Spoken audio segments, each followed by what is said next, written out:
மச்சி நிக்கும் எல்லாருக்கும் பேபே. இந்த மாதிரி நேரத்துல தான் தெளிவா நிதானமா முடிவு எடுக்கணும்.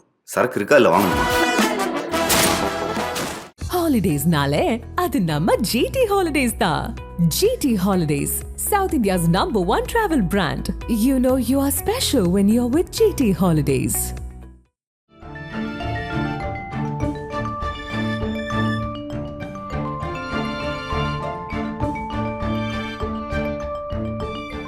உங்கள் ஜீரண கோளாறுகளுக்கும் வயிற்றெரிச்சலுக்கும் சரியான ஒரு தீர்வு.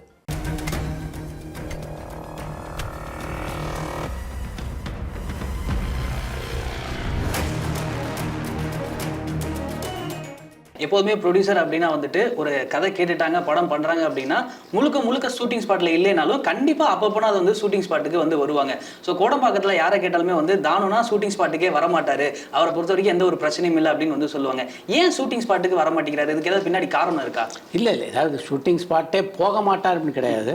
உதாரணத்துக்கு சொல்லணும்னா இவர் ஆஸ்கார் ரவிச்சந்திரன் சொல்லலாம். அவர் அதிகமாக படப்பிடிப்பு தளத்துக்கு போக மாட்டார். தானும் போவார், சில நாட்கள் போவார். பட் தயாரிப்பாக டெய்லி போய் என்ன நடக்குது, இந்த சீனை ஷூட் பண்ணிட்டீங்களா, அந்த சீன் ஷூட் பண்ணிட்டீங்களா. இப்போ பாலாஜிலாம் இருக்கார்ல, பாலாஜி காலையில் வந்து ஒரு இன்னைக்கு 7 சீன் ஷூட் பண்ணணும்னு ஃபிக்ஸ் பண்ணி கொடுத்தாங்கன்னா அந்த 7 சீனும் ஷூட் பண்ணுறாங்கன்றதை ரொம்ப உஷாராக பார்ப்பார். காத்தால 7 மணிக்கு படப்பிடிப்பு ஆரம்பிச்சிருச்சான்னு பார்ப்பார். அது மாதிரி தான் சின்னப்ப தேவர் டைம் ஃபிக்ஸ் பண்ணுறது ரொம்ப காலையில் 6 மணினா 6 மணிக்கு ஷூட்டிங் ஆரம்பிக்கணும், 7 மணினா 7 மணிக்கு ஷூட்டிங் ஆரம்பிக்கணும். அதே மாதிரி இன்றைக்கி 8 சீன் எடுக்கணும்னு போட்டிருந்தாங்க ஷெடியூல்னா 8 சீன் எடுத்தாகும். அதெல்லாம் சின்னப்ப தேவர் அவ்வளோ குறியாக இருப்பார். அதனால் ஷூட்டிங்கில் பக்கத்துலேயே இருப்பார். என்னப்பா ஆச்சா என்ன அடுத்து யார் சீன் இப்படி இந்த அளவு பரபரப்பாக இருப்பார். யாராவது நடிகர் வரலன்னா உடனடியாக அவங்களுக்கு ஃபோன் பண்ணியா வந்துட்டாங்களான்னு வேறு அவங்க லேட்டாக வந்தால் திட்டுவார். இத்தனை நடக்கும். இதெல்லாம் தானும் பண்ண மாட்டார். ஒரு திட்ட பொறுப்பை ஒப்படைச்சிட்டோமா டேரக்டர்கிட்ட, அவர் நிச்சயமாக அந்த படத்தை பண்ணுவார் அப்படின்னு அவங்ககிட்ட பொறுப்பை ஒப்படைச்சிட்டு இருக்கக்கூடியவர். அது மாதிரி இயக்குனர்லாம் அவருக்கு அமைஞ்சாங்க, நல்ல நல்ல டேரக்டரில் அமைஞ்சாங்க. அவங்க நல்ல நல்ல படங்களை அவருக்கு உருவாக்கி தந்தாங்க. ஸோ பைரவி படம் ரிலீஸ் ஆகுது. இவர் தான் வந்து ஒரு ஏரியாவும் வந்து வாங்குறாரு, வாங்கிட்டு பெரிய பெரிய போஸ்டர்ஸ்லாம் பண்ணுறாரு. இதை பார்த்து ரஜினியுமே வியக்கிறாரு, சூப்பர் ஸ்டார்ன்ற பட்டம் கொடுக்குறாரு. இதை தாண்டி இவரும் ப்ரொடியூசராக உள்ளே வராரு. ஆனால் ரஜினி அவர்கள் வந்து இவருக்கு வந்து தானுக்கு ஒரு படம் பண்ணுறேன்னு வந்து சொன்னார். அந்த டைமில் பண்ணாமல் கபாலி வரைக்கும் வந்து அதுக்கப்புறம் தான் வந்து படமே பண்ணாங்க. இதுக்கு இடையில வந்து என்ன நடந்தது? சினிமாவை பொறுத்த வரைக்கும் நமக்கே ரொம்ப நெருக்கமானவங்களாக இருந்தால் கூட நாம் நினச்சி கூட சில விஷயம் நடக்காது. இப்போ உதாரணத்துக்கு என்னையே எடுத்துக்கலாம். பாரதியாருடைய முதல் படம் முடிஞ்சு அவருடைய அடுத்த படமான கிழக்கே போனால் படத்தினுடைய டப்பிங் நடந்துட்டு இருக்கும்போது நான் வந்து அவருக்கு முன்பணம் கொடுத்தேன், எனக்காக ஒரு படம் நீங்கள் பண்ணணும்னு. அவர் எனக்கு பண்ண படம் இருக்க அது வந்து பாரதியாருடைய 13வது படம். ஓகே, அதாவது நான் 2வது படத்தை அட்வான்ஸ் கொடுத்தேன், எனக்கு 13வது படம் பண்ணார். இது நடுவில் வந்து அவருடைய நிறுவனத்தில் ஒரு படம் பண்ணார், அவரை தயாரித்த ராஜ்கண்ணுக்கு ஒரு படம் பண்ணார். அதனாலலாம் என்னால் வந்து ஒன்றும் சொல்ல முடியல. இப்போ நானும் அவர் கூடவே இருக்கேன். அவர் ராஜ்கண்ணு ஒரு படம் எடுத்தார், அந்த படத்தில் நஷ்டம், அவருக்கு ஹெல்ப் பண்ணணும் அப்படின்போது இல்லை அவர் படம் பண்ணாதீங்க என் படம் பண்ணுங்கன்னு சொல்ல முடியாது. இது மாதிரி சில சங்கடங்கள் உண்டு. ரஜினிகாந்த் கூடவே இவர் பயணம் செய்ததுனால கூட அது இருக்கலாம் அப்படின்னு நினைக்கிறேன். முத்து அப்படின்னு ஒரு திரைப்படத்தை வந்து கே பாலச்சந்தருக்காக நடித்து கொடுத்தாரு ரஜினிகாந்த். அந்த படத்தப்ப அதுக்கு முன்னதாக வந்து பண்ண வேண்டிய படம்னா அது தானுக்கு தான். ஓகே, அந்த காலகட்டத்தில் தான் அவருக்கு சில பிரச்சனைகள் இருந்தது பாலச்சந்தருக்கு.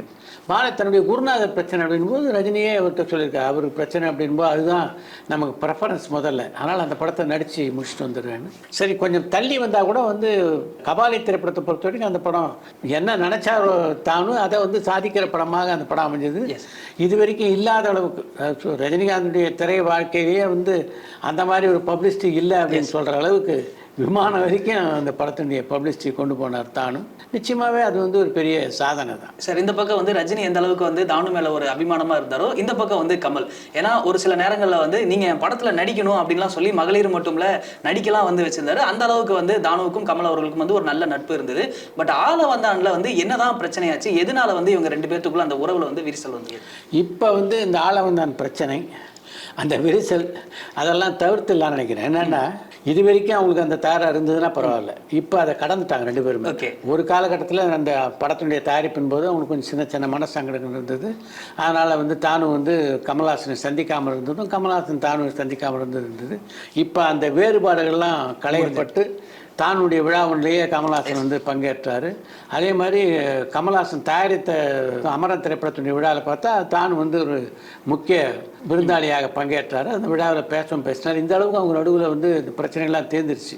அதனால் எப்போ இருந்த ஒரு கசப்பான விஷயத்தை இப்போ பேசுவாங்க. கலைஞர் அவர்களோட செல்ல பிள்ளை அப்படின்னு வந்து சொன்னாலும் வந்து தானு அவர்களை சொல்லலாம். ஸோ ஒரு ப்ரொடியூசர் எப்படி வந்து இவ்வளோ ஒரு நெருக்கமாக ஆனதுக்கு காரணம்? ப்ரொடியூசர் கலைஞர்கிட்ட நெருக்கமாக இல்லைன்னா தான் ஆச்சரியப்படுவேன் தவிர நெருக்கமாக இருக்கிறது ஆச்சரியப்படுத்துவேன். என்ன சினிமாவில் இருக்க யாராக இருந்தாலும் கலைஞரோட அந்த அளவுக்கு நெருக்கமாக இருப்பாங்க. அதுக்கு முக்கியமான விஷயம், கலைஞர் சினிமா துறையில் பல வகையில், அதாவது ஒரு பக்கம் கதாசிரியராக இருக்கார், ஒரு பக்கம் பாடலாசிரியராக, ஒரு பக்கம் திரைப்பட தயாரிப்பாளராக, இப்படி பல வகையில் சம்மந்தப்பட்டவர். இதையெல்லாம் தாண்டி திரைப்பட கலைஞர்கள் அப்படின்னாலும் எந்த பிரிவில் இருந்தாலும் சரி, அவங்க நடிகர்களாக இருக்கலாம், தொழில்நுட்ப கலைஞர்களாக இருக்கலாம், ஒளிப்பதிவாளராக இருக்கலாம், இசையமைப்பாளராக இருக்கலாம், யாராக இருந்தாலும் சினிமாலே இருந்திருக்காங்கன்னா உடனே கதவு திறந்து அவங்கள உள்ள அனுமதிக்கக்கூடிய ஒரு இல்லமாக இருந்தது தான் கலைஞருடைய இல்லம்.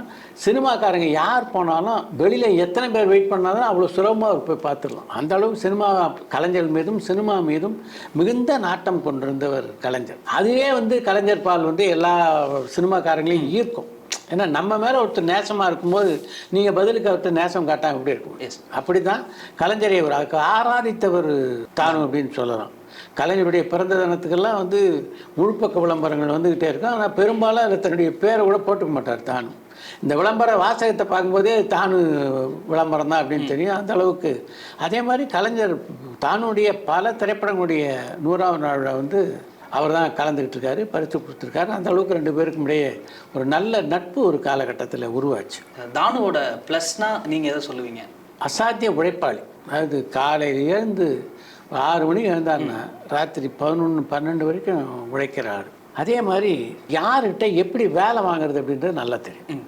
3வது விஷயம், யாருக்கு ஹெல்ப் பண்ணணும்னாலும் ஓடி போய் ஹெல்ப் பண்ணுவார். அவர் வந்து பல வெளியில் தெரிஞ்சு பல பேருக்கு உதவி பண்ணியிருக்காரு, தெரியாத பல பேருக்கு உதவி பண்ணியிருக்காரு. அது மாதிரி உதவி செய்கிற குணம் அதெல்லாம் சேர்ந்து தான் இன்றைக்கி வந்து அவரை இந்த நிலைமைக்கு கொண்டு வந்திருக்கு அப்படின்னு சொல்லணும். ஒரு நல்ல திட்டமிட்டு படம் எடுக்கக்கூடிய தயாரிப்பாளர். இதையெல்லாம் தாண்டி ஒரு படத்தை எப்படி மார்க்கெட் பண்ணுறதுன்றது வந்து அவர் தனியாக ஒரு இன்ஸ்டியூட் வச்சு எல்லாருக்கும் சொல்லித்தரலாம்னு நினைக்கிறேன். அந்த படம் அவர் தயாரித்த படங்கள் எல்லாமே சூப்பர் படம்னு சொல்ல முடியாது. சில படங்கள் சுமாரான படங்கள் கூட தயாரிச்சிருக்காரு. அது வந்து சினிமாவில் தவிர்க்க முடியாது. யாருமே வந்து எல்லா படத்தையும் சூப்பர் படமாக தயாரிக்க முடியாது. ஆனால் அந்த சுமாரான படங்களை கூட சூப்பரான படங்களுக்கு என்ன விலை கொடுத்துவாங்களோ அந்த விலைக்கு விற்கக்கூடிய ஆற்றல் ஒரு உண்டு. அவர் கையில் இருக்க சரக்கு, அதாவது எதை கொடுத்தாலும் அதை வந்து மிக பிரமாதமாக மார்க்கெட் பண்ணுறதுல வந்து மிகப்பெரிய ஆற்றலுடையவர். பேசி பேசி அந்த காரியத்தை சாதிச்சிடுவார்.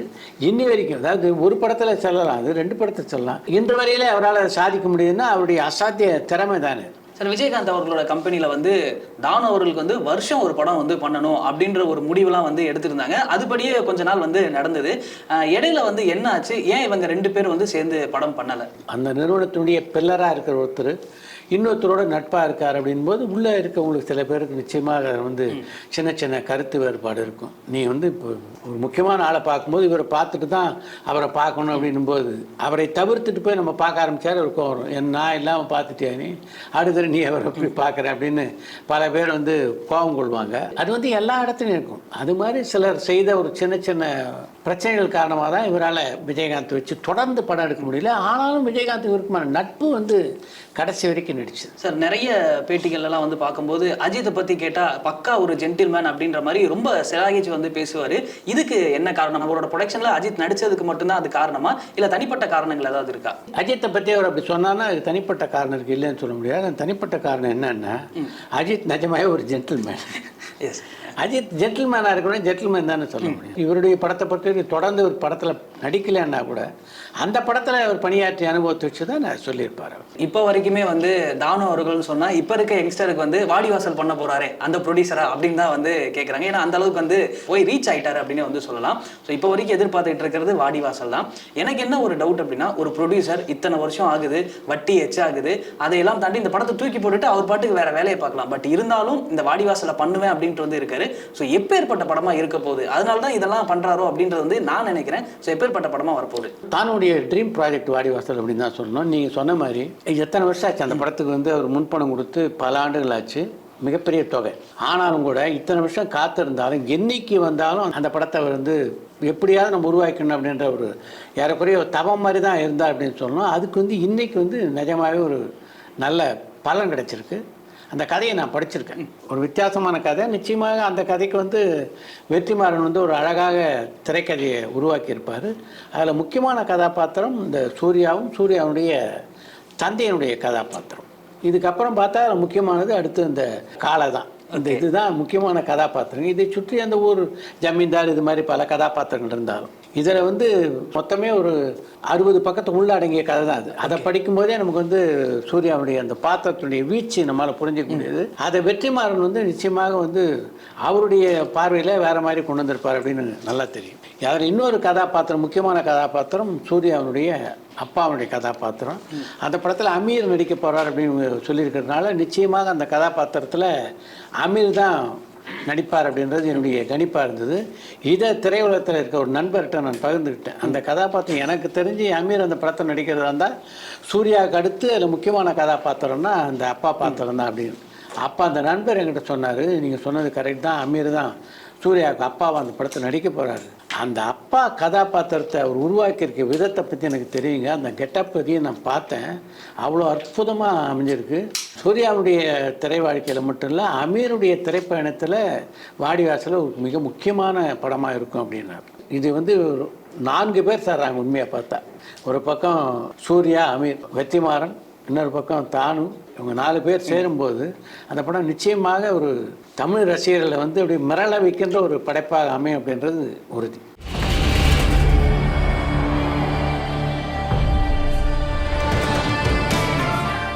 இவ்வளோ நேரம் வந்து தானு அவர்களை பற்றின தெரியாத விஷயங்கள் வந்து ரொம்ப இன்ட்ரெஸ்டிங்காக வந்து ஷேர் பண்ணீங்க.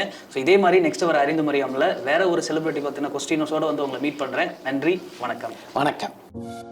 பரபரப்பான சினிமா செய்திகள், நட்சத்திரங்களின் பேட்டிகள், சினிமா வரலாறு ஆகியவற்றை பார்க்கவும் படிக்கவும் உங்களுக்கான இணையதளம் tourantalkies.co.